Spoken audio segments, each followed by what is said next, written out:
Yo, what is going on everyone? Guiding Light here, and in this video, I'm going to show you guys how you can beat the Equilibrious Beast Boss fight. Now, this boss fight definitely takes quite a bit of work, and I suggest going in with your full team of friends if you can. However, even as a solo player or matchmaking with others, you can definitely get this done, but everyone will need to work together. Now, there's only two ways to beat this boss, and there's either one is that everyone needs to have a really strong, powerful melee weapon on, meaning either a purple or gold melee weapon, or you will need to go in with range attacks. Now, I'm choosing to use range on this run because I was matchmaking with random players and I did not know what the other people were going to be using. And so the safest bet is to go range. However, if you have a full team of friends and you're willing to work together, it is just fine to go in with melee weapons once you know the mechanics to the boss fight. So definitely make sure you have purple or yellow weapons before going in the fight. You want to make sure you a couple lightning greases if you have them. Go out of your way during your run to upgrade your health bar. Make sure you get that increased.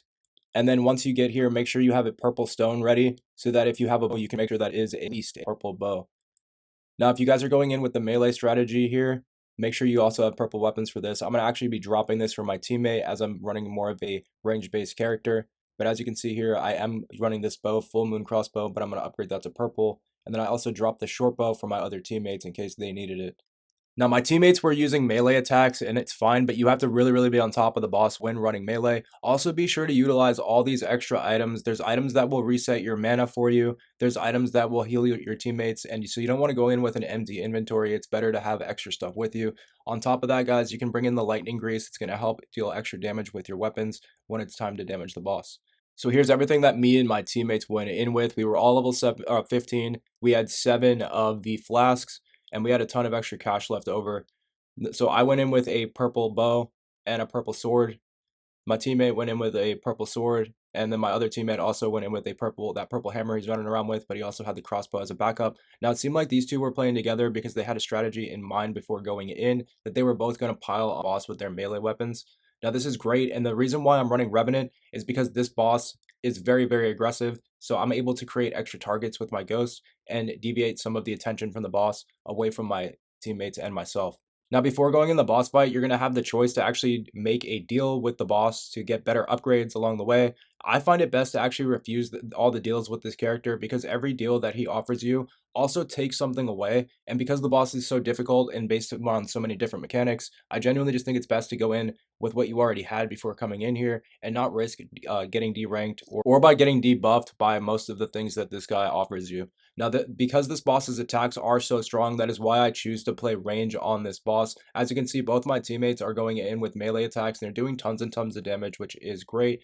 However, the boss will cast these different spells on the ground, and if they hit you, they're going to do about 50% of your health bar. This is why I like to stay at a distance. Now, the boss is going to switch his aggression from player to player, and whenever the boss is not being aggressive towards you, it's your free shot to actually go in and deal damage, as you can see my teammates doing right here, because they are noticing that the boss is strictly on me. This is why I also occasionally spawn in the ghost to distract the boss, as he's going to teleport around and cast out these spells on different random occasions. Now, because I have the crossbow, I'm still able to damage him, but if I went in with all swords, this would not have worked out, as when I'm dodging, I would not have been able to deal damage to anybody. Now, because these hex spells are going to constantly be raining down on the ground, you really do have to be on the move constantly, and that's why it's better not to really be running melee weapons, because if you're close to your teammates, it's going to be almost impossible to get out of these attacks. Now, occasionally the boss will go into this phase where he actually forms a giant bubble around himself. This bubble will make him invincible, and what you have to do is run through all of these different hexes in order to break his spell and his shield in order to deal damage again. Now, if you're running the melee class, after breaking all of his spells, this is the time where you can run in and do massive amounts of damage. However, if you're running without teammates or you're just in the random matchmaking, it will be hard to coordinate this, and that is again why I chose to run a ranged weapon. However, once that spell is over, you are able to get quite a few melee hits in before he goes into this major attack, which you can roll out of. Now, I saw my teammate pop his ultimate at the same time as that attack to dodge the damage, and that's why they were able to stay close. Otherwise, you would have needed to get away at that point. Now, if you do enough damage to him enough in time, you can actually stagger him and then go in for a crit. However, it's extremely hard and needs to be timed perfectly. It also requires all 3 players to be damaging him at once. As you can see, though, the boss occasionally will go into these phases, though, where you have to run through these hexes. Now, people think you have to shoot them or swing on them, but you can actually just run straight through them. So you do not have to waste the time to go into the animation of a swing. You can just literally run right through them. Again, once the animation is over, you see my two teammates going in for the damage phase. I choose to back up though at this point because it's bad in my opinion to have all the teammates stacked up, and that's why I have a range weapon on, because I can do just about the same amount of damage from far away, while also casting these ghosts as a distraction for the boss. Now you will also see this bar begin to creep up, and there's a mechanic once you get the boss halfway through the fight that will trigger a instant death if you aren't prepared for it. Now, once what that bar is, it's actually a madness debuff, and once it's filled up all the way, your character will literally go mad, take about half of its health bar away, and leave you stunned for enough time for the boss to finish you off. Now, you may notice that there's these glowing gold particles along the map, along the floor, as you're doing the fight. Every time you pick up one of these golden particles, it will actually lower that debuff away and take it away. And there's going to be an entire phase of the boss fight where you have to pick these up in order to complete it and move on. Now you'll also see the boss begin to spawn these turrets, which are very hard to dodge. Most of this fight has to do with just dodging attacks. As you can see though, about halfway after the fight starts, you're going to see him go into this reign of terror, and the entire floor will turn yellow. At this point, you have to stop everything you're doing and pick up these yellow particles, because if you don't and that madness bar fills, you will take massive damage and most likely go down from the follow-up attacks.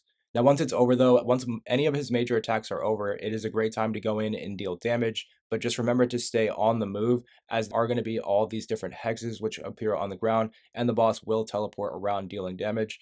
But at that point, that's all of the different mechanics to the boss, meaning that you just have to simply rinse and repeat the dodging and damage output in order to get the boss done. Now, I genuinely found this boss to be relatively easy to complete once I actually had the proper equipment on, meaning the bow and the teammates that knew what they were doing.